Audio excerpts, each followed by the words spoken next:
Walpole. So this is a joint Cambridge Carbon Footprint and Transition Cambridge event, although the survey itself was Transition Cambridge. There's some stuff about Transition Cambridge at the back there. There is also a donations bowl. If you haven't actually donated when you booked to come, then it would be really nice if you could donate a little bit towards the hire in the hall. That's the main thing, because that's the main cost. Welcome, as I said, we're here to discuss the results of the water user survey, which I will tell you all about in a bit. But first of all, we have Daniel Clark here from Cambridge Water, and he is the Water Resources Manager. Is that what I'm supposed to say? Correct, yeah. Yes, right. So he's going to tell us about the plans and explain, you know, why we have a shortage and why we need to be reducing our consumption a bit, although I will say a little bit. Okay. We have the floor down. Thanks. Yeah, so I'm going to talk a bit about water resources planning and where we're covering our current plans. I am recovering from a chest infection, so if I go a bit croaky, bear with me. So, water resource plans.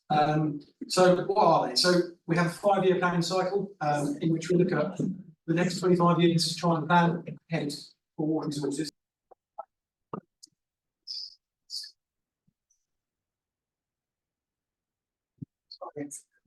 Yeah, so a 5-year planning cycle where we produce our water resources management plans. Now, the principle of these plans is to make sure that we have more supply than there is demand for water, and we use a kind of a dual approach of making sure we've got supply side options for water and demand management options to manage demand. Obviously, these plans need to take account of population growth and the increase in demands from that. But alongside that, they need to address environmental issues and make sure we've got a sustainable and resilient water supply for all of our customers. Where we are in that process at the moment is that we produced our latest draft plans in last year, submitted those to DEFRA at the beginning of this year to be determined by DEFRA and the EA, and we're now waiting for approval of those plans later in the year, and when they're approved, hopefully before the end of this year, they'll become effective from April 2025. And just a little bit more detail around what goes into a water resources plan.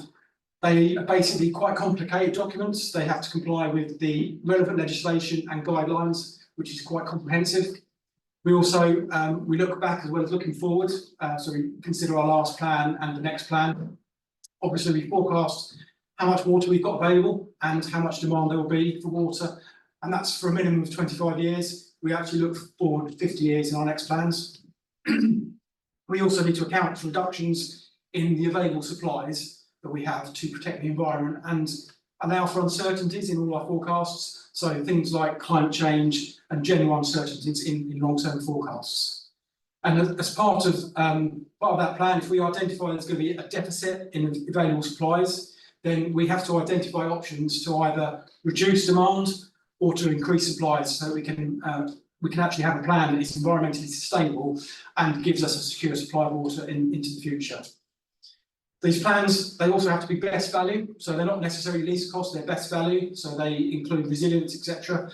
They also have to align with other regional plans and other water companies' plans, and it's very important that they then feed into our next 5-year investment plan so that we can fund all the options that we identify.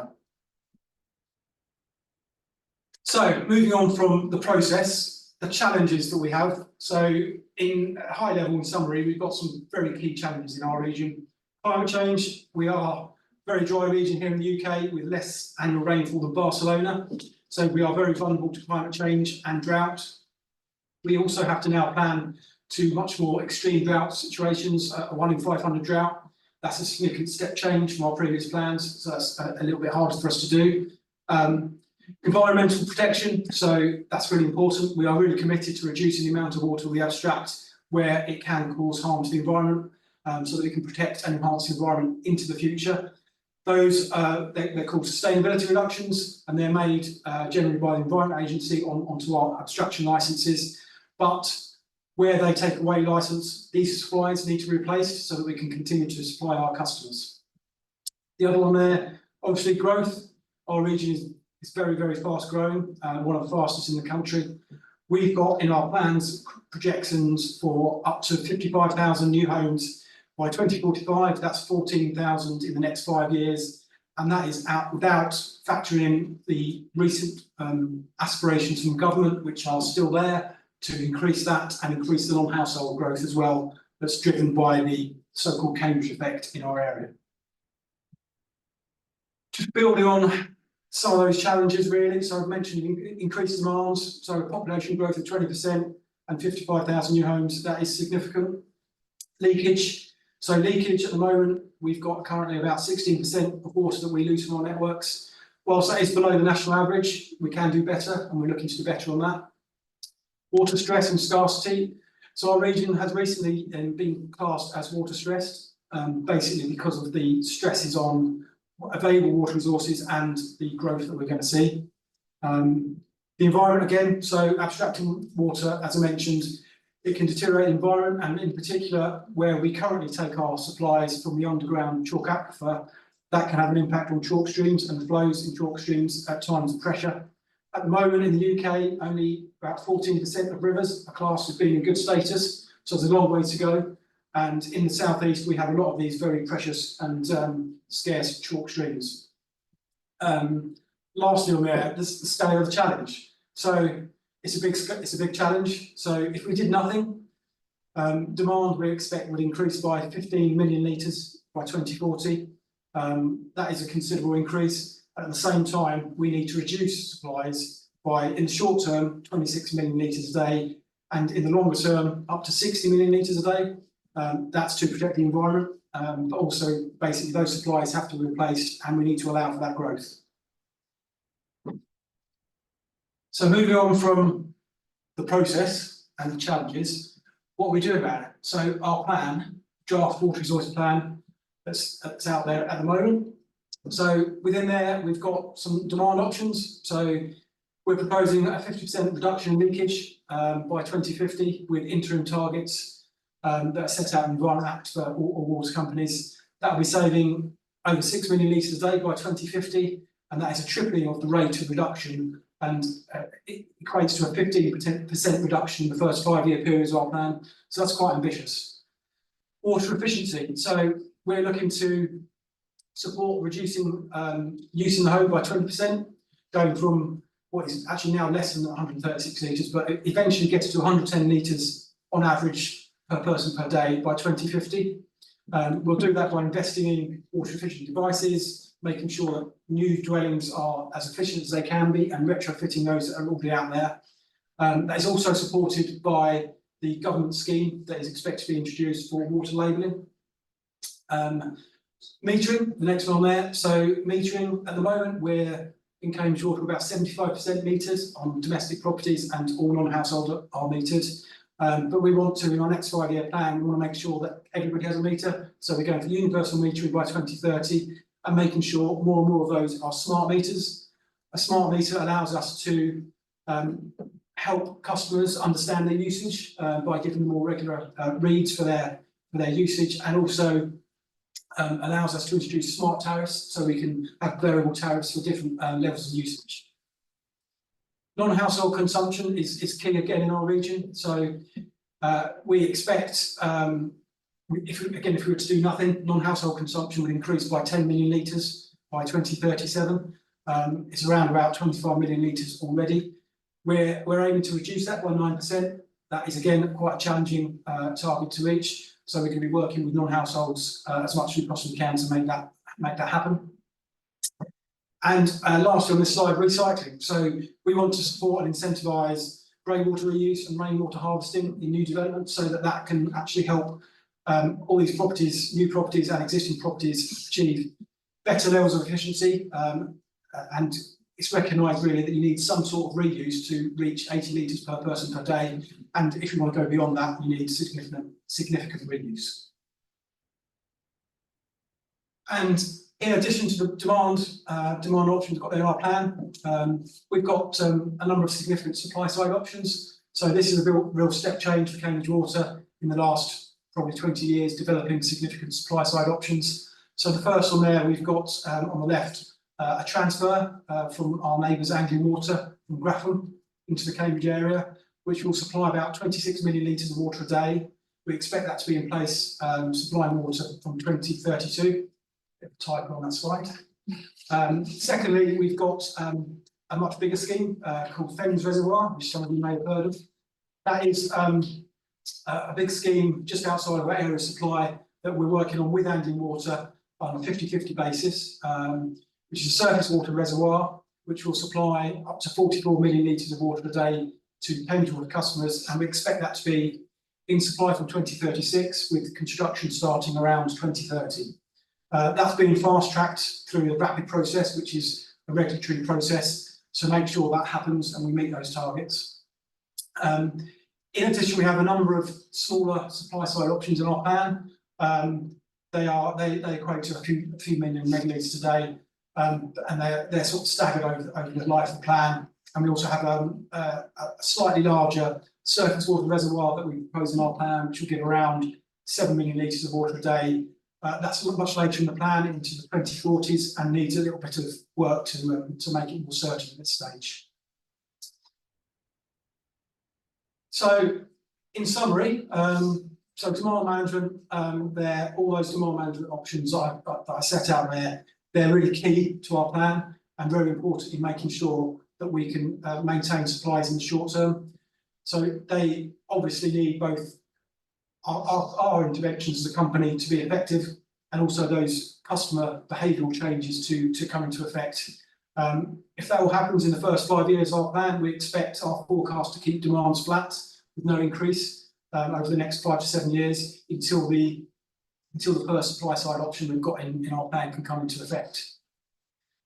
But building on that, demand management, it is challenging what we've got there. The effectiveness of demand management can be quite variable. We've got a very challenging metering programme to roll out, and also the government water labelling scheme is somewhat out of our control.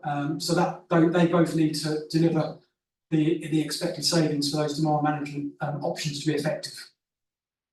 Also, what we've got in there, which I touched on, is sustainability reductions, so reducing the amount of water we take from the chalk aquifer to protect the environment.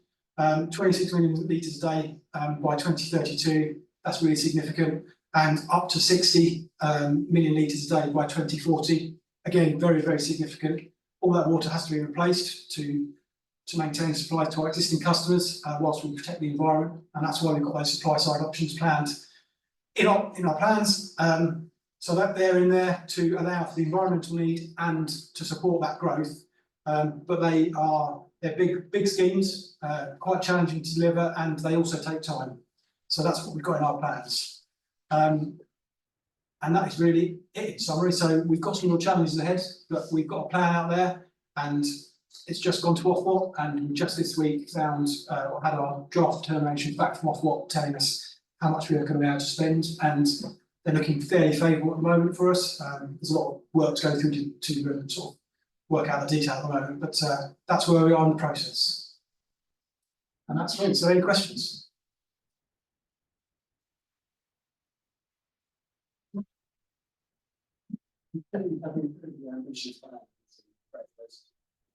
But from what you said, you're going to achieve this target of 60 million litres a day reduction in abstraction until 2040.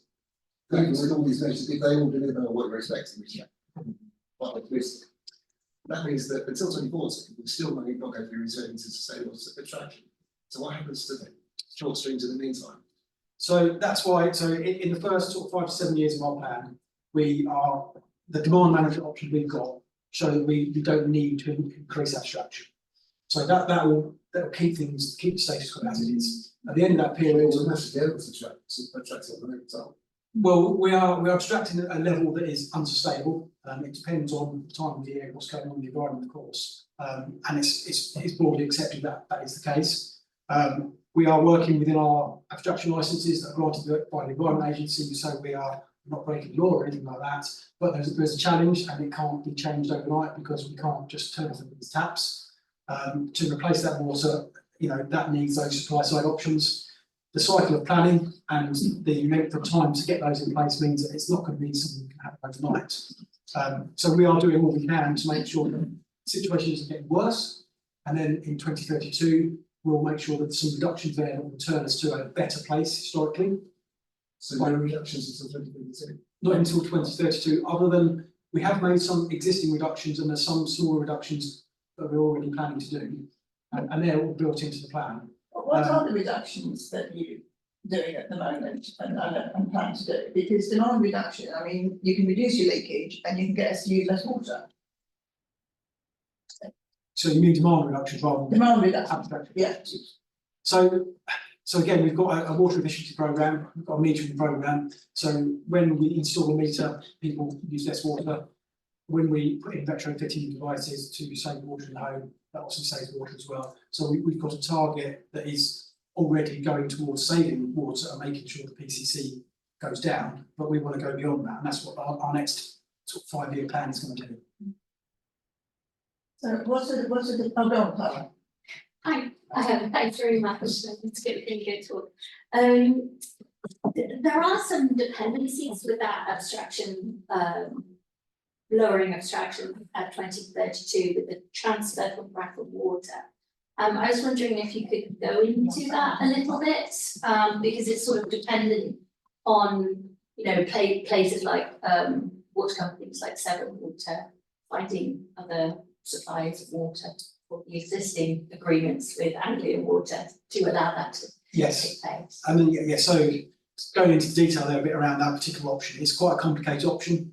So it relies on Affinity Water not having as much take from Grafton Water, which frees up that available supply. To do that, they need to have a scheme themselves, which they've already got in their plans, which is bringing water down from Severn Trent area all the way down through the Grand Union Canal to their supply. Yes.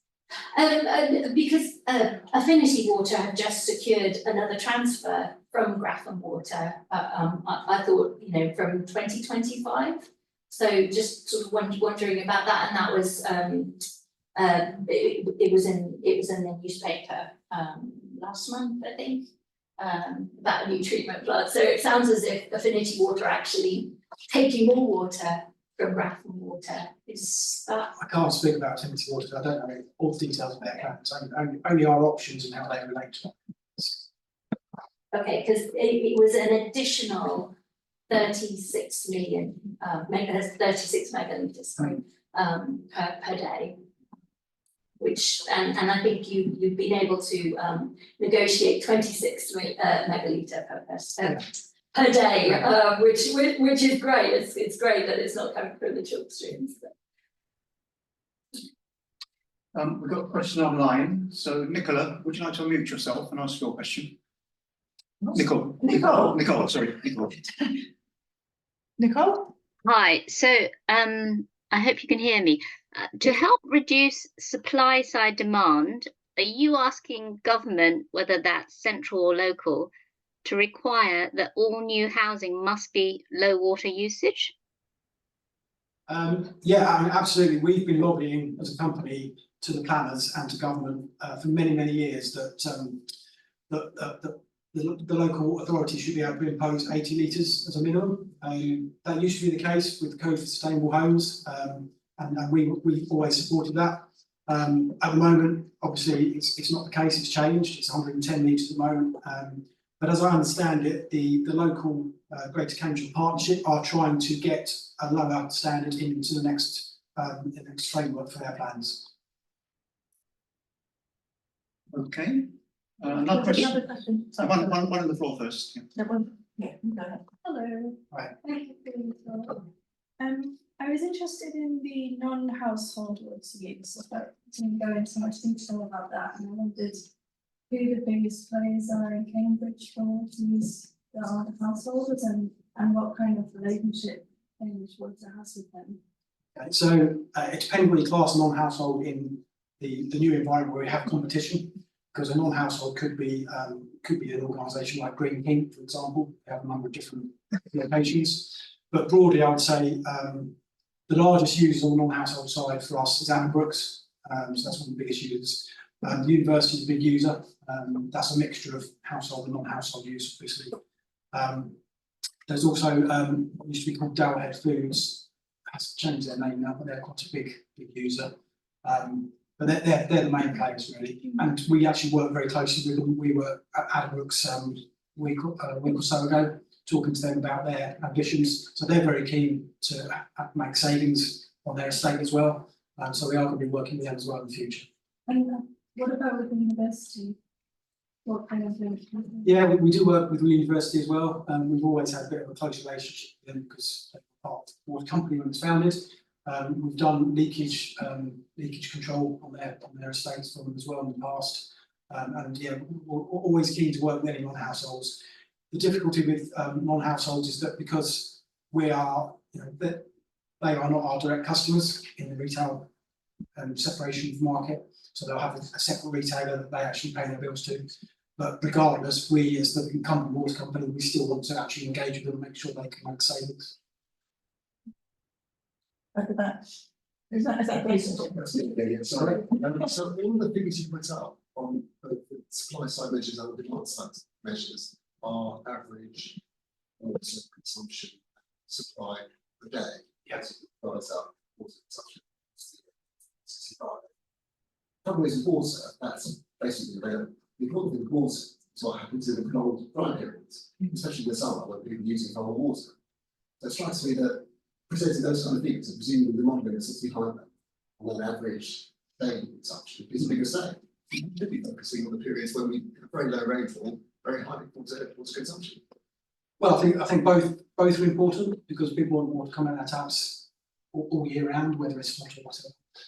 So we do have within our water resources plan, we do have what we call a critical period planning scenario as well. So that looks at those. So figures for the critical. So there's another set of figures for that as well. Yeah. So obviously can't go into all that in something like this, but there is another set of figures, and we are allowed to take more water from the environment for shorter periods, and that's what we tend to do in the summer period when demands go up. And that's one of the key things really about customer behaviour and customer demands, because customer demands in a hot, dry week will go up 25 to 30%.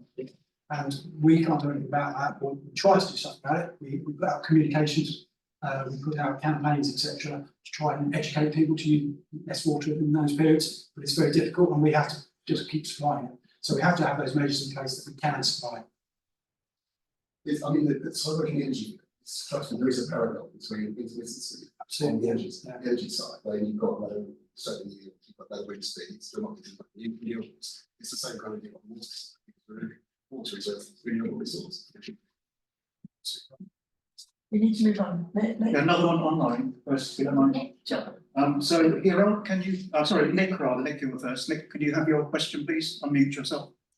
Yes, good evening. My name is Nick. I come from Great Wilbraham. I represent the Wilbraham Environment Group. My question is about variable charging. You want everybody to reduce their use to 40 litres per person per day. And one clear means of encouraging people to do that would be to charge them more if they use more than 80 or 100 or whatever figure you choose of litres per person per day. I've heard it said, I think by Cambridge Water, we can't do that because we haven't got universal metering. I don't buy that argument, if indeed it's one you would otherwise put forward. I think that you're going to move to universal metering, hopefully very soon. You've said so. But in the interim, there's no reason that I can see why a customer like me with a meter shouldn't pay more if I use more. What's wrong with that argument?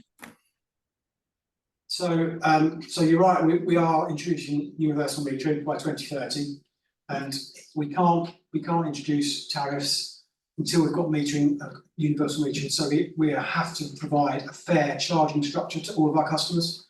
So unless all of our customers have meters, we can't do that. The other aspect to variable tariffs is the regulator. So our financial regulator at the moment doesn't allow us to do that. We are working with them, and actually we've proposed a pilot in the first year of our next planning period to trial some different variable tariffs. So we're ahead of the game, really, I think, in terms of a lot of water companies. So we are going to trial it in an area to try and understand how effective it will actually be. Right. Why don't you trial it with any willing customer? like me, for example. Well, in theory, we could do that. Obviously, we need to get funding for a program like that. So that's why we put it into the next plan. Yeah, I think it's a lot of this is jam tomorrow, but you know, we've got to sweat and do without water because there isn't enough for the next years. We've had lots and lots of dates, 2032, 2037, 2040, and so on.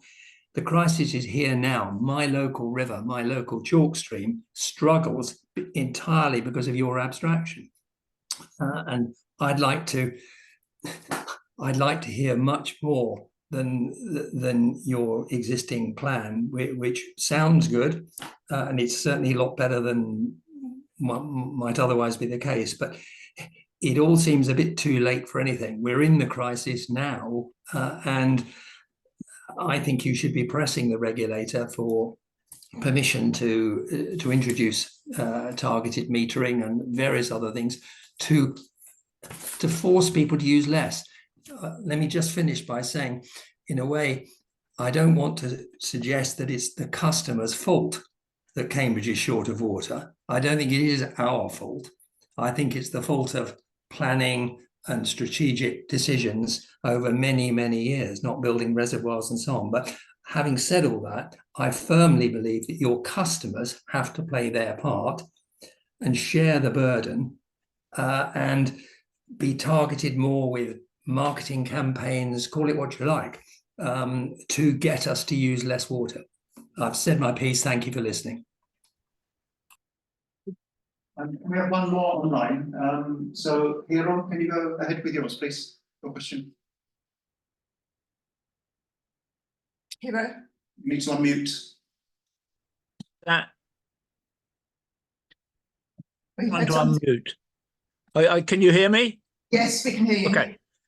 So thank you very, very much for the presentation. That was very useful. I'm just wondering if there's any evidence that smart metering data or campaigns in bills to reduce usage had any effect. Certainly in the energy sector, they have not. Absolutely, there is evidence. So companies like, dare I say, Thames Water have done a lot of this already, and they've got quite a good evidence base. And that does demonstrate there is significant saving from having a meter, less so from having a smart meter. But we do recognise that there can be a bit of a tail off on the efficiencies over time. So if somebody gets a meter in, they may be efficient for 1 or 2 years, and then they go back into their old habits because water is still cheap. So that's why we do continue to push those messages out to our customers. Thank you. So one more online. He can't speak himself because small child trying to fall asleep apparently. So are you lobbying central government to phase out sales of inefficient water fittings as they've done in California? We don't, as a company ourselves, we don't do that kind of lobbying. But there are. So Water UK is an industry body, and CC Water, and they will do that kind of central government direct lobbying. But isn't this connected to the water labelling scheme, which you haven't explained? Not necessarily, no. So water labelling is around your white goods in the home. So when you go to Currys and buy your cooker at the moment, it's got a little energy thing on it that tells you how much energy it's going to use. So similarly, anything that uses water will have a similar label. So that will encourage people hopefully to buy more efficient devices. But not regulations on minimum efficiency. Yeah. No, so the other thing that we wanted as an industry was to have minimum standard as well for appliances, but the government didn't choose to do that. So we've got this, which use it first. I can't take in those figures. I am particularly aware that Cambridge invites a lot of people into the town. And I don't know if you can give me some proportion and some idea of the non-household usage, such as the town uses that much, but the university uses that much. And how much does tourism use and who pays? Yeah, that's a very difficult one to quantify. So we wouldn't have our our metering records or other records, if it's not metered, wouldn't actually go into that level of detail. So we wouldn't know if it's an Airbnb. We know if it's a hotel. If it's a non-household or hotel side, we can quantify that, but then that's a fairly standard. But I think what you're referring to there is the kind of the stuff around the edges, the Airbnbs, the ones that are a bit more sort of transient. No, I'm very down to earth, I'm talking about loo flushes. So if you invite 8.1 million tourists per annum to Cambridge. If you invite 60,000 students who are living here all the time and have their laundry done. How much are they taking compared to how much the ordinary people take? Well, you can't get rid of the university. Tourists, that'd be quite fun. So again, I mean, there'll be an element of usage in that sector, and that'll be probably growing because of the way we see tourism growing in Cambridge. But at the same time, residential growth is growing at the same sort of similar rate, and so is non-household. So everything is just growing. And we're paying for it. Well, anybody who pays a water bill is paying for the water bill. But if you go to a hotel, that is obviously built into your charge. Yeah, but if you're a day club, you don't pay. I mean, there are water companies who have tourist hotspots like down in Cornwall on the south coast, and they have a real big difference in their demographic. They see water usage in the summer go up through the roof just because, not because of peak demands, but because of people coming in. Do we in Cambridge? Not really, no. It just is the students go and the tourists come. All we see, so we do see at the end of this month, demand just goes down a little bit. But that's all we see. We don't see a pronounced effect.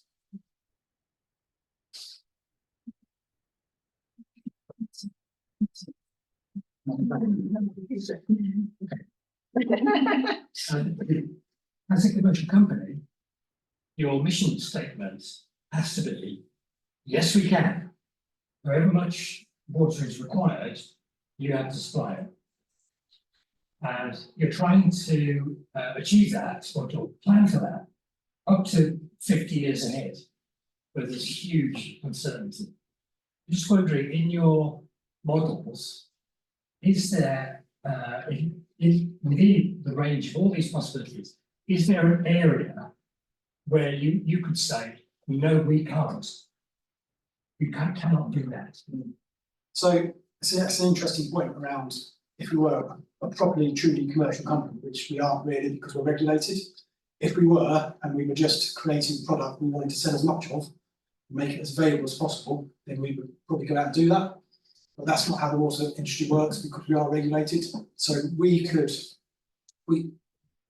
propose a reservoir that's 10 times the size of Fens Reservoir, so that we could say there's going to be oodles of water for everybody to have. You can all have a swimming pool, you can all use your hot tub. But our regulator won't allow us to do that. We can only plan for the expected demand. Next question.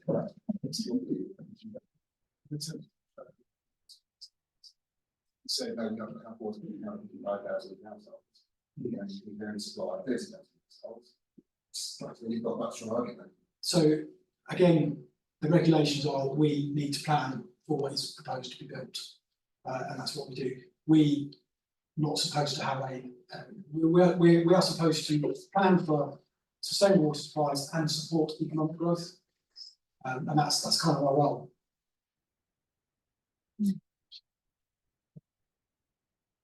Right. So talking about the reducing demand targets, I'm very aware that people with less access to wealth and credit would struggle to buy water limiting devices and access and buy a new fridge to save more water. Yeah. And so would be bearing more of the cost of having higher water bills. And I'm just wondering what you're doing to make sure that the updated more sustainable water system is also socially just. So we are constantly out in the community talking to our more vulnerable customers, making sure that we can understand if they've got issues paying their bills. and also advising them on what they can do in their home to make water savings, to be more efficient. And we have a couple of different schemes to support customers in their payments for bills. So we're really strong on that, actually. And we've got even more proposals in our next plan, which is not my area of expertise, but a lot more proposals in there to support vulnerable customers. And what do you mean by being out in the communities? So we have we call our man on wheels. So he's basically spends all his time visiting communities, going out there, talking to people, understanding if they've got issues with their bills, if they want more water efficiency devices, all those kind of things. If they've got trouble applying for a meter, all those kind of issues that vulnerable customers might have. And is that factored into the modelling? Like, do you have different? Is it based on average customer use, or do you have different demographics in the modelling? It's so in terms of within the modelling, so it's essentially that the prices that we set for water, basically everybody pays those, and that there's an element of everybody supporting the vulnerable customers built into that.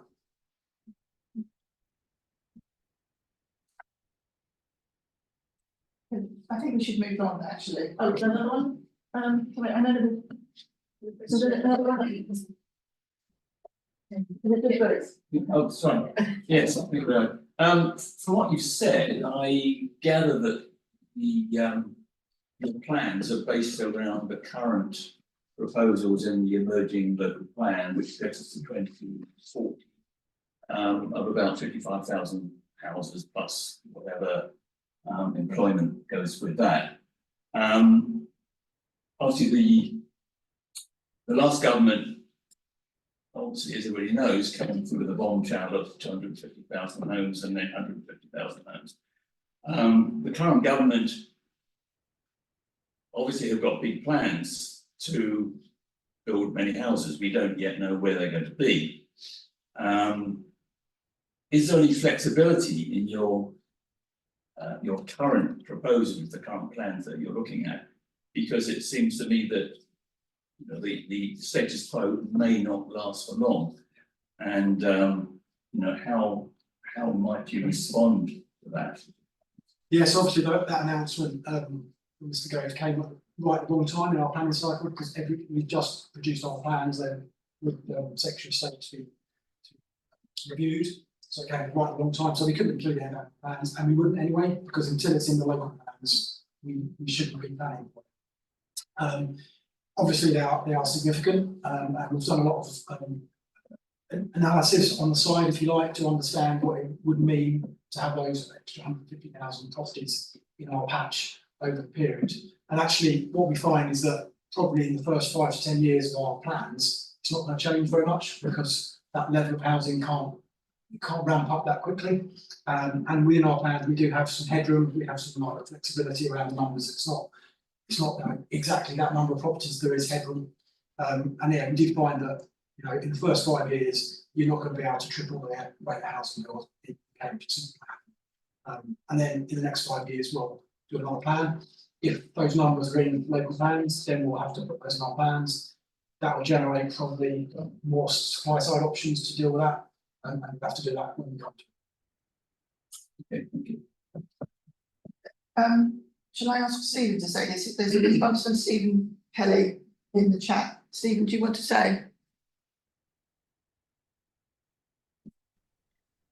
I'm happy to offer a comment. I'm the Director of Planning for Greater Cambridge Shared Planning Service, if in case people don't know who I am. But and I've come along actually to listen and to hear the conversation primarily. So I don't want to turn it into a discussion with the planning authority, but just in some respects, response to some of the questions about what the Cambridge Delivery Group, as it's called, the initiative set up by Michael Gove, might or might not do. At the moment, the advice we have from the Ministry of Housing and Local Government is that they're reviewing exactly what they do in response, because Homes England have set up this group.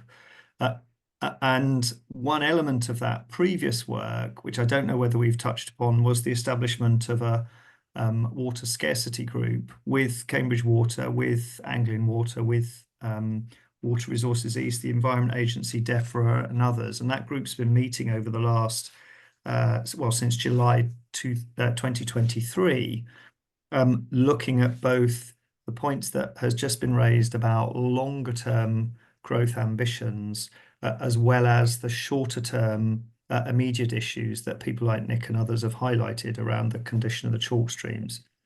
From the planning authority's perspective, there was a question about water standards and requirements. We are, for the large applications, the response was given is that the National Planning Policy Framework sets a lower limit of 110 litres per person per day for domestic use. From the planning authority's perspective, following a written ministerial statement in February, early March this year, the planning authority have been applying a tighter standard than that to larger residential schemes of around 99 to 100 litres per person per day. And as highlighted, looking to introduce an 80 litres per person per day standard in the next local plan.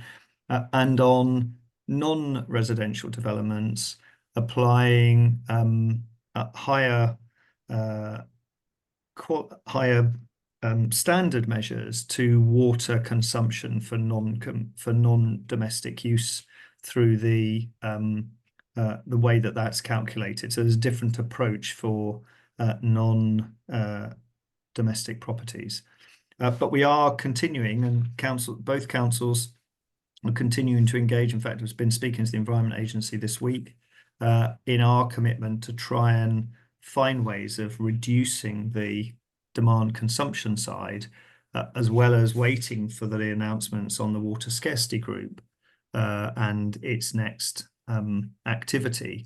The government also have allocated several millions of pounds to the development of potentially a water credit scheme, which some of you may well be familiar with challenges around nutrient neutrality elsewhere in the country, where a credit scheme in which new development, and indeed not dissimilar to some of the models in California and places like that, where new development has to pay and buy credits in order to be able to proceed, and that credit payment gets recycled into existing building retrofit or nature-based solutions to increase the resilience of the existing water courses and so forth. In our case, it would be in Greater Cambridge. That scheme is being led by government at the moment, is continuing to explore that issue. But as yet, we're waiting to see the work that they have undertaken, as I'm sure Cambridge Water are as well, to see what contribution it can also make in addition to the measures that have been highlighted in the Water Resource Management Plan. The context in which we are using the water, the fact that, yes, we know it is far too little too late, but then finally things are starting to happen. There is national policy changing, things like the water labelling and this whole credit scheme, which is another topic by itself. And there is stuff that Cambridge Water is doing, but you can design a house to use 100 litres per person per day, but if then your teenage son goes and spends 20 minutes in the shower, it's not going to work that way. Our behaviour really matters, and that's why Transition put together this water issue survey. Thank you. We'll try to pick up again. Oh yes. That's right. That's very handy. Right. So we're critically short of water. Right. Don't worry about the aquifer bit. I think it's not relevant. The thing about water use behaviour is a lot of it is related to hygiene, and hygiene is not something that you talk even with your best friends very much about. So when it comes to things like EVs and solar panels, you say, I've got these great solar panels and they save lots of energy, and you could have some too. You don't tend to talk to your friends about what you're doing to reduce the number of times you run the washing machine, that sort of thing. So, it isn't talked about. We don't know really what is normal. And although, there are surveys in academic journals, but they don't ask the sort of questions that I had asked in this survey. Shall we put it that way?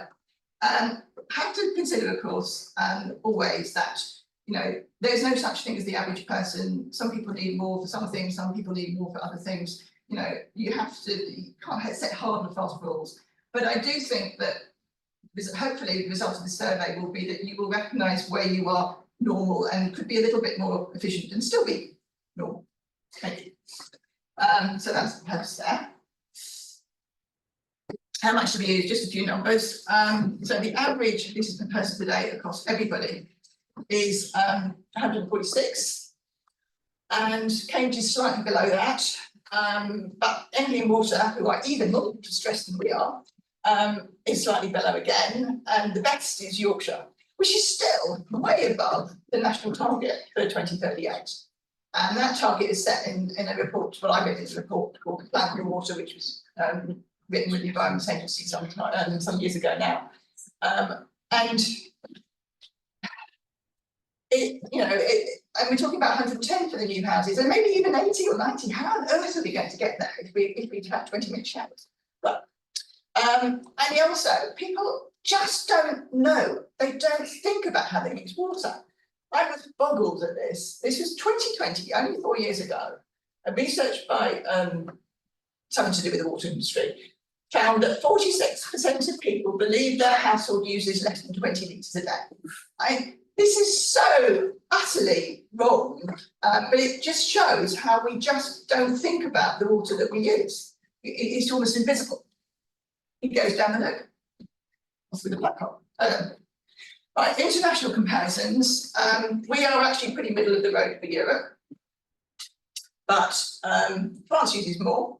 Germany and Denmark use less. Belgium is particularly abstemious. I have no idea why. It could be a cultural thing. It could be that maybe it's to do with people not having gardens. You know, if they're living all in apartments, they probably don't use so much in the garden. But you know, we've got water butts for the garden, so it shouldn't make that much difference. And we can adapt it. Sorry? Well, yes, it does. So here's the survey. So I don't know how many people here actually did the survey. Did we all do the survey? A few people did, but it was entirely anonymous. Although I did collect some email addresses in order to enter people in the prize draw. That's in one bucket. The data is in this bucket. I don't know who said what. Most people answered all the questions, so they obviously believed that it was anonymous, which is great. Most of the respondents were from Cambridge, which is a bit sad because I was hoping for a bit more of a sort of more representative sample across the country a bit as well, but that didn't happen. One of the important questions at the beginning was, how eco-friendly are you? And I asked you to rate yourself on a scale of 1 to 5. Nobody rated themselves as 1. That's not that surprising, I suppose. Almost, you know, by far the majority said they were 4, which is above average. And I thought, oh, goodness me, this is all wrong. And I thought, no, it's fine. It's fine. Everybody thinks they're a better than average driver. You know, we always think we're better than average at everything. So not a catastrophe.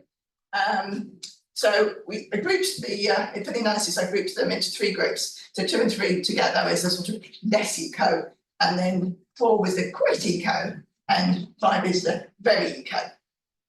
It's also the case that supporting that argument, 80% of adults in Great Britain say they have at least made some changes in their lifestyle to help tackle environmental issues. So we are all eco-actives now, to a degree. Are you on a water meter? That was another question. Not surprisingly, we came out with 69% were on a water meter, which fits in with what Dan said about 70% being on a water meter. I think that's gone, isn't it? I'm going to still there. So that was good. Only 10% said no, and I don't want one. So maybe, I don't know, maybe they're the ones that use lots of water. It does make a difference to consumption. These numbers, 126 and 177, come from Discover Water, and they're for the national data. So there's a big difference there. People who are not metered use a lot more. And so it's... Could that be because they're in an old house which is less water efficient and less hydrogen and not having? Well, maybe. The question was, is that because they live in old houses which are less water efficient? But the water efficiency is mainly to do with the toilet rather than the house, if you think about it. Or maybe they've got enormous taps, I suppose, in the kitchen.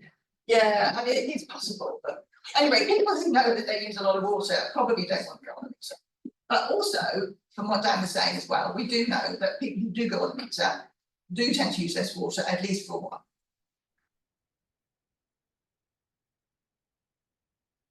So this is now getting on to the more personal questions that were in the thing. So this is a relatively okay one. How often do you wash bed linen? I haven't seen it. No, I haven't. Right. How often do you wash bed linen? If we had these graphs show the groups less eco, quite eco, very eco as and the behaviour as percentages. So you can see that on the less eco people, more than half wash their bed linen every week or two, and in the more eco people, less of them do, and they just do it when they think it needs to change. Now I don't know if this is because, you know, the less eco people are trying to save water like the rest of us, or if they're just lazy and can't be bothered to change their bed linen. I don't mind. There is a bit of a difference there. It wasn't statistically significant, but it does make a difference to your LPD. If you think about it, every washing machine load uses 50 litres of water, or on average. Maybe they've got more efficient washing machines now. The water labelling will help with that. Another one, how often do you wash your clothes? I didn't ask about the underclothes, thought that was a bit. No, we're not going to ask that. Some people, and I was interested to see how many, wash their clothes after wearing them once. But it turned out this wasn't very many at all. It was only 10%, even in the less eco group. But you can see that in the very eco group, you know, in the quite eco and the very eco, you get more and more people who wash only when they think it's a bit dirty or smelly. Now, again, you might want to save water in wash them less, but washing your clothes less makes them last longer. And if they're synthetics, every time you wash them, you get microplastic pollution. So that's another reason to not wash your clothes too often. Do you air your clothes? I mean, this could be just, you know, hanging them up on the front of the wardrobe. Or do you just leave them in a pile in the corner of the room? Well, airing clothes helps to remove odours and can mean washing less often. I actually put this one in because I heard on the radio or something from some terribly rich businessman who said he aired his jeans by putting them on the washing line every month or two to get, you know, to give them an extra special freshen up, and he hardly ever washed them. So I thought, well, that's okay. I mean, I wonder if other people do that too. So we had a look, and actually, some people do give their clothes an airing outside, which is really nice. So I was impressed with that. The differences there are statistically significant. So, and now we're getting really personal. How often do you wash at the basin rather than having a shower or a bath? Because the difference in water consumption there is staggering. You know, you're talking a factor of 10, quite likely. And if it's a teenager who are doing 20 minutes, not all teenagers do 20 minutes in the shower, I know, but I do hear anecdotal evidence that quite a lot of them do. So it's a staggering difference, about a factor of 10 there. And yes, quite a lot of people, even in, you know, so we're talking about sort of 15%, even in the less eco group will regularly, you know, will normally mostly wash at the base instead of having a shower. So, you know, maybe they're in a hurry. I don't know, but there are, you know, you will not be abnormal if you have a basin wash instead of a shower. It's at least sometimes. Do you flush the loo if you have just had a run of cake? We are asked to do this in times of drought when there's water shortages, but we could do it all the time. There's no reason, and it's even less effort than flushing it. You know, so it doesn't take you any effort to do this one, but there is a bit of a, you know, cleanliness thing as well. quite a lot of people in all groups don't flush it if they think someone else is going to use it quite soon. If you're living on your own, that probably doesn't happen very often. But if there's two or more of you, you know, and one you're going out and one of you uses the loo and another one's going to do it as well, you might as well just not. And this is very common across all groups. Again, more common in the very eco groups, but nonetheless in all groups. There are several questions in the survey. I'm not going to go through the whole survey because it's too long, but there is a full report on which is finally finished and on the Cambridge Transition Cambridge website now. That was a struggle. If it's out. Using the tap. When you wash your hands, do you use a running tap or partially fill the basin? I didn't actually know which one would save more, partially filling the basin or just letting it run. If you were to I gather that people's hands take 20 seconds to wash their hands. This wasn't just an instruction for code, and apparently this is normal, 20 seconds. And if you had your tap running full at that for 20 seconds, you'd be using about 2 litres of water, which is a lot when you consider how often you wash your hands. You know, that can easily add up to quite a lot. However, the majority of people say they do run it, but only slowly. So I don't know how slowly it's slowly, but if you're running it slowly, please do try to make it slowly. That would be good. And when you want to drink of water, do you run the tap until the water is cold? So there's lots of options here. Yes, or at least usually. Yes, in summer, because I like to drink it really cold in the summer. Only for a few seconds, so there is no hot water mixed in.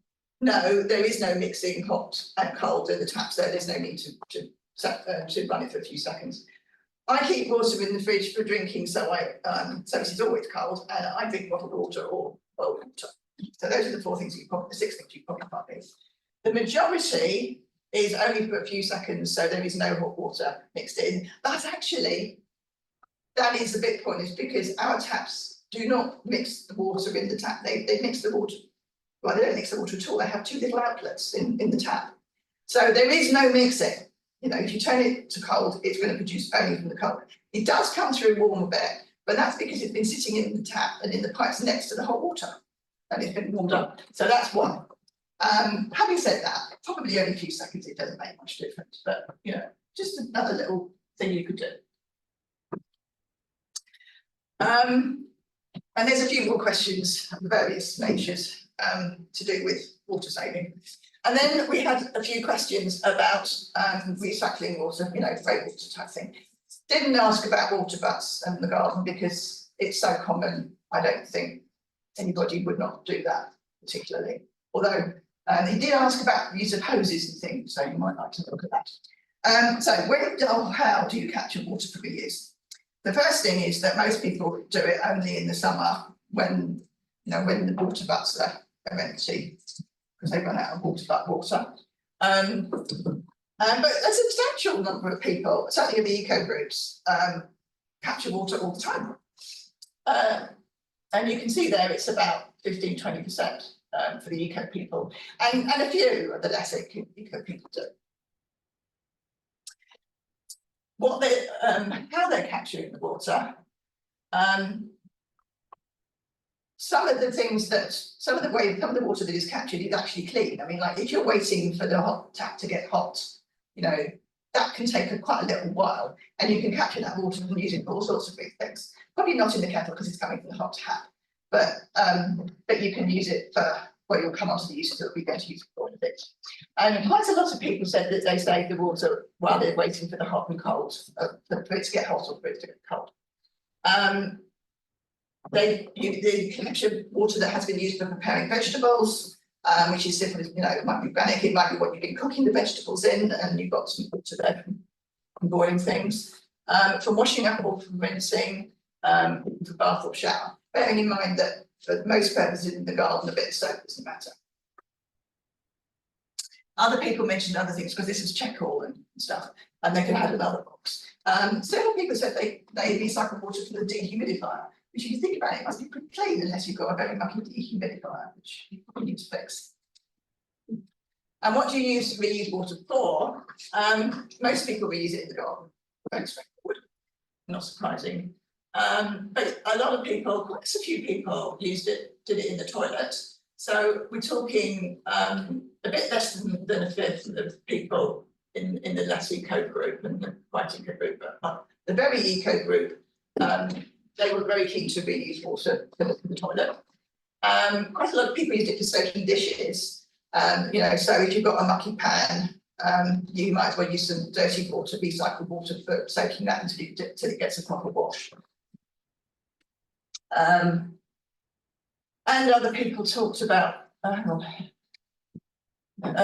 people talked about using it for washing the car and mopping the floor and filling the kettle. So I think that's the end of that bit. I mean, there is more in the report, as I said. I've actually looked at it already, then, Jason. Many people are already doing quite a bit to save water, although the most eco-active tend to do more. Well, that's nice, obviously we're more eco, but a lot of it isn't very much effort, and is really most of these things, the behaviours that we talked about, except for, well, no, I think all of them pretty much. Even less eco people tend to do them for one reason or another. So you are not being abnormal if you wash your clothes not that often, you know, only when they need it, or if something for your bed linen. Or if you don't flush the loo after pee, if your husband's going to do it or partner's going to do it next. All of these things are fine to do. No one is going to say that you are dirty. That'd be awful. Okay, I think that's the end of my bit. Is that right? And now I thought well, you can ask me questions if you like, or we can have a discussion. Or we can go straight to the tea and coffee. You can do coffee. I've got a question. Yeah. Some the question that was earlier about, do you think people who didn't want water meters were likely to possibly lived in older houses with old-fashioned homes? I wonder also whether it's to do with, I've got a large household and most of them are under 13 or something, and their use questions is very difficult unless you started schooling children from an early age about water saving. I think it would be very difficult to get a teenager to suddenly switch habits because, you know, it's good for the environment unless they're thinking that way. And that led me to think of, like, well, if you were trying to drive behaviour change, what does a low water usage household look like? The different scales, and it made me think: have you got any plans to find a different audience, maybe a younger audience for these kind of questions, to see where we are? It's interesting because we're blaming the younger people here. Oh, not well, I know. Well, I have been. I mean, the teenager in 20 minutes in the shower. I know exactly vocal, but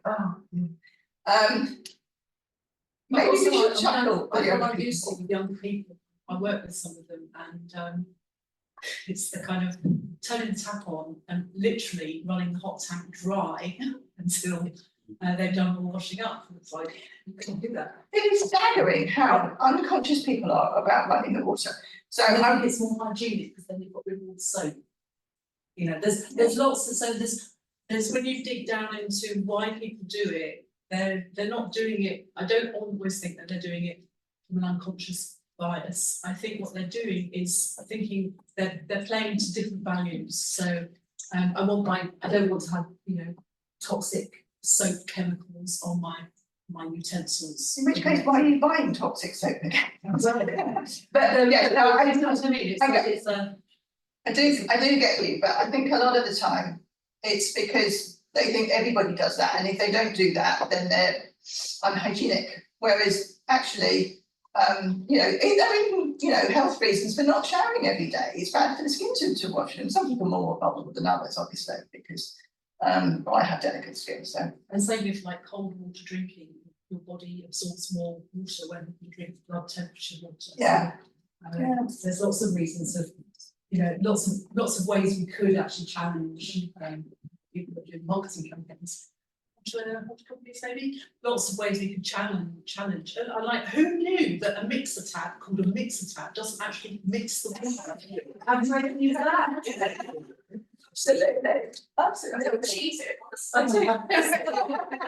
I'm trying to say that there are proper mixer taps. I've got proper mixer taps. Yes, there's just one spout. I mean, they're mixed.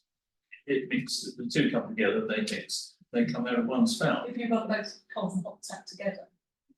Have you actually No, looked you at what- just turn it one way or the other. If you want cold water, it's there, if it's hot water there, and it automatically mixes it. I mean, No. these are usual in most of Europe, but not so much over here. Well, I gather that in Britain, they specifically outlawed those kind of, the mixer tap that actually mixes the water. But I was very surprised. I assumed that, as you would assume, that it would mix. But if you look very carefully, that's okay. If you look very carefully, sort of under the tap, maybe use your phone, there are actually two separate little spouts inside the spout. And it's separate right up to the point where it comes out of that. Did you say that's like most common in the UK? That's Well, I have been led to believe that that is the regulation in the UK, but if you've got a very old thing, maybe not. I think that's based on Legionnaires, because it's a commercial, it's something that they drill down in commercial property as well. So in the lab that I work in, when we did the kitchen, the fit out, it had to be absolutely separate.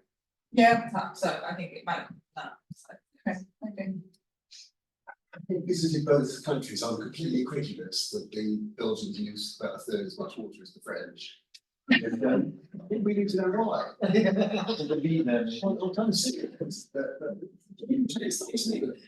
Maybe the Swiss use, I didn't look at the Swiss, but I wonder if the Swiss use less because they're not allowed to flush the loo in at night because of the noise.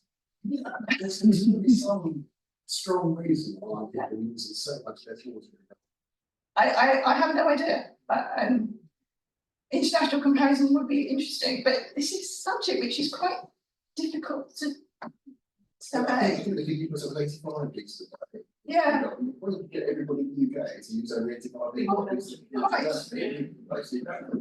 I mean, that Dan's gone now, but I think that the standard that says like, no, this house will use 110 litres per day and this will actually use 80.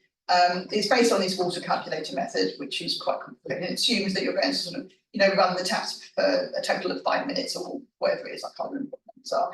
And it assumes certain behaviours, which of course is ridiculous. But using those behaviours, it's virtually impossible to get down to 80 without using rainwater harvesting for the loo. Yeah. Yeah, I mean, maybe they have a lot of rainwater harvesting. That's another possibility, I suppose. That's another thing I meant to ask Dan about, because I keep asking Dan about this, but the Eddington situation with the rainwater harvesting, but maybe another time.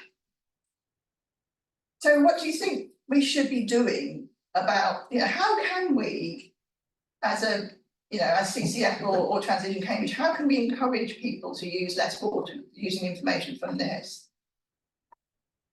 Ruth? Buy everybody a bucket for Christmas. What size bucket? I found Cambridge Water such a precious resource that I catch every drop and make sure I use it at least twice. That requires a bit of up there, doesn't it? But I've seen it in the Philippines. They don't bathe or they scoop. And it uses far less. They catch. Yeah, scoop. We could talk about things like navy showers as well. I mean, But I can't tell my lodgers. Drivers do know about my house, but maybe not in that. Also, the problem, as you were saying, is that water use is virtually invisible. And if you've got your water in a bucket, you can see it. Yeah, one of the comments, I mean, there's loads of comments that went on the survey as well. And I don't know who sent them, obviously. But things like, if you've got a shower over the bath type thing, if you have the plug in, you can see how much water you're using. And although I generally assume that a typical shower is about half a bath, that is actually highly variable, you know, depending on your flow rate and well, how big your bath is as well, but how long you're in it's when you can see it. So this is not a criticism, but there are two omissions from the two questions you didn't ask. One is to do with the size of your loo flush. If you do one, lots of talks about just one thing, you've got to do just one thing. So Yeah. smaller loo flush. And the other one that's missing, I think, is about hand washing and whether people wash their hands in hot or cold water. If you choose to wash. No, that is in the survey. That one is in the survey, definitely. Because again, and it's very difficult to calculate how much water it saves because, you know, places vary as to how long it takes for the hot water to come through because it depends on your plumbing. But that was definitely in there. Didn't ask anything about numbers because I didn't want people to be thinking, oh, I can't answer this, I'm going to have to do some check at home. You know, I didn't ask how much water they actually use because most people don't know. But this. You ask how we can get them to use less, you tell them, place your loo flush. Yeah. And you tell them, don't rub hot water tap until it comes out of hot wash your hands, wash your hands in hot water. There is no evidence that washing in hot water is more hygienic. That was studied. Unless it's boiling water. Well.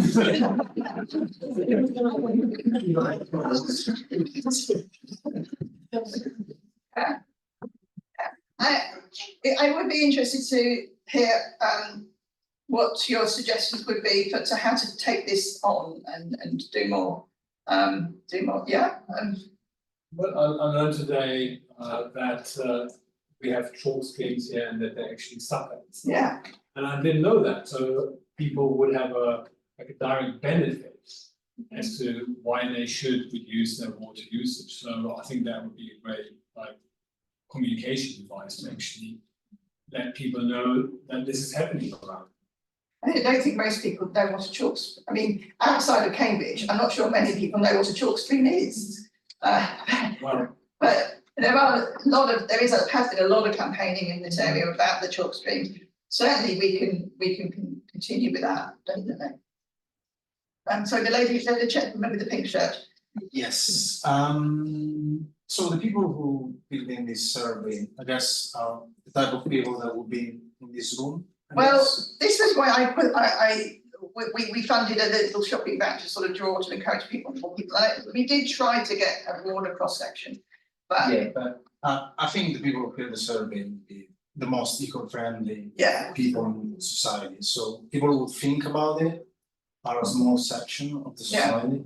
So I see it with energy as well. I mean, I speak with people who are even in high position in society or they've studied, and most people still don't care. So habits can only, I think, go so far, and it's great to talk about it and try to speak to our friends and family, but it's not for me that I care, and most people don't. So, I mean, at the end of the day, it's good to do this, but then what matters, I think, is to push the companies and the government to take action. So, unfortunately, I think the one thing that will work is the metering and the pricing. Yeah. Because, I mean, people could not care, you know, as much as they want, and then you measure the water and triple the amount, and then suddenly they become eco-friendly. So that's one thing. The other thing is the housing. They're talking about this 110, which is based on the assumption, as you said, the assumption go out the window when people don't, play by these assumptions. So, I mean, how the house is being built to recover water. Rainwater and within, because we need systems where the house itself is more efficient. So for example, I'm renting, and I mean, I'm not gonna change appliances in the house that I'm renting, and most of the people are here, students, etc. And the landlord is not gonna do that. They don't care. So, I mean, we need regulation where the building itself, the new ones for sure, but it's crazy that we're still building houses with gas and with this regulation that are poor, but so yeah, how do we pressure? I mean, what can we do to make that happen? I think very few new houses as it is, have rainwater recycling, and I don't think anybody has rainwater recycling. It's very rare. I mean, it is technically possible, but you have to do a lot more filtering and you have to make sure that you use it quite quickly. So, because otherwise you're going to have to sterilise it, in which case it takes huge amounts of energy and you've got a different problem. But the rainwater harvesting, we know, I don't know if anybody here has got it, but we do know people who have it, and it's fine. You can use the rainwater that you've collected from the roof or whatever for the garden, obviously, but also for flushing the loo and running the washing machine. It's great for the washing machine because your clothes love soft water, just like your plants do. And the toilet doesn't care, you know. Actually, probably the toilet would quite like a soft water too, because then it stains less. So that does work absolutely fine, but normally rainwater harvesting is you know, it's easy to put in when you build a house, but more difficult later on. Eddington has this interesting setup where there was sort of a development-wide rainwater harvesting that was supposed to be put in, and it seemed to have been managed by the Cambridge Water Company, but Ofwat laid down the law and said no, a water company cannot supply non-potable water. All the water that the water company supplies has to be drinkable. And yes, there is a possibility of cross-contamination if there is some appalling plumbing mistake, generally speaking, or if, well, yes, basically it's a plumbing mistake. I mean, if somebody comes in and doesn't realise that that's the rainwater tap, running away to the pipe and taps into it for something else, that's stupid. But they did have colour coding and stuff like that, so it shouldn't happen. The regulations are being reviewed. And I think it's quite likely that soon that will be allowed and become much more common. Which will Actually, potable means drinkable. Yes. Would you want to drink water that's come off the roof that's had pigeons pooping on it? Well, no. No, so it's not potable. Indeed, it is not possible. You are allowed to use it for the washing machine and for the loo, but you are not allowed to use it for anything else. That is the recommendation. I must admit, I'm a bit dubious about the washing machine, but on the other hand, you do have the softness, which is quite nice. And it is filtered, you know, so it's not desperate. Clara? Yeah, so somebody, well, my brother, who always kind of thinks outside of the box, had this sort of really sort of interesting take in there on that sort of drinking water inspectorate guidelines of law interpretation. Oh, yes, it's the DWI law. Yes, about a water company cannot supply anything but potable water to domestic premises, which is just maddening. But yeah, we were saying, like, imagine a time when we were actually paying for our water in a way that water should be priced. It's a very valuable resource, and we don't pay enough for our water. It might be unpopular, but we do not pay enough for our water. You know, that there are other things that, you know, people are taking far too much profit for our water and not making the investments, but, you know, if we paid more, maybe we would value it more. It's one thing. But he was saying, imagine a time when the public water supply was actually, you know, priced quite high because, you know, the pricing signal of it being a valuable resource, being limited, you know, all the rest actually sort of came to the consumer, and you had a supply of non-potable water that was, you know, a tenth of the price. Well, if you got what would happen? You know, if you were really actually at the sharp end of you know, economic. You'd use your cheap water for all the uses where it didn't matter, and you'd use the expensive water when you really needed it for drinking, wouldn't you? One would hope so, you might be tempted to drink it. One would hope so. That's the reality of that. Yeah. Seeing prices. Yeah, so it was just the framing that I wasn't really considering, because I was thinking that people would make sensible decisions, but what if you were really? I think we should have a refreshments tea and cake.